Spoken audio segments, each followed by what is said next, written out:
ওজন 50 কেজির কম হলে প্রবল ঝড়ে উড়ে যেতে পারে মানুষ।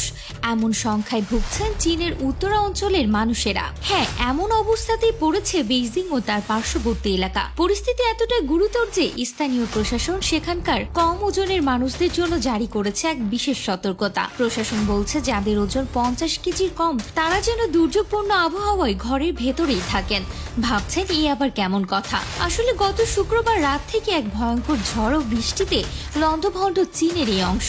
রাজধানী বেইজিং সহ বিভিন্ন স্থানে বাতাসের গতি এতটাই বেড়েছে যে কয়েকশো গাছপালা উপড়ে গেছে, গাড়ি উল্টে পথে ঘাটে পড়ে আছে। গত শুক্রবার রাত থেকে বেইজিং সহ উত্তরা অঞ্চলে বহু এলাকায় তীব্র বাতাসের গতি ঘন্টায় 93 মাইল ছাড়িয়েছে, যা গত 50 বছরের রেকর্ড ভেঙেছে। কোথাও বাতাসের গতি পৌঁছেছে সেকেন্ডে 46 মিটার, যা একটি ট্রাককে উল্টে দেওয়ার জন্য যথেষ্ট। ভাবুন একবার, বাতাসের ধাক্কায় রীতিমতো উঠতে পারে মানুষ।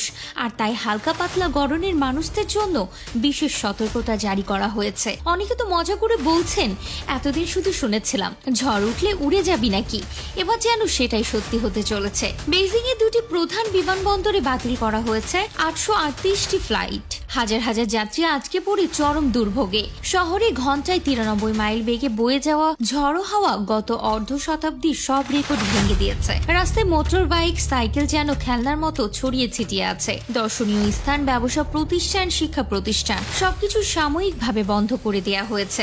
ভিডিও ফুটেজে দেখা যাচ্ছে রাস্তায় দাঁড়ানো মানুষজনও টালমাটাল হয়ে যাচ্ছে, যেন উড়েই যাবে। শুধু ঝড় নয়, অনেক জায়গায় তুষারপাত আর শিলাবৃষ্টিও হয়েছে। তীব্র ঠান্ডায় জনজীবন বিপর্যস্ত।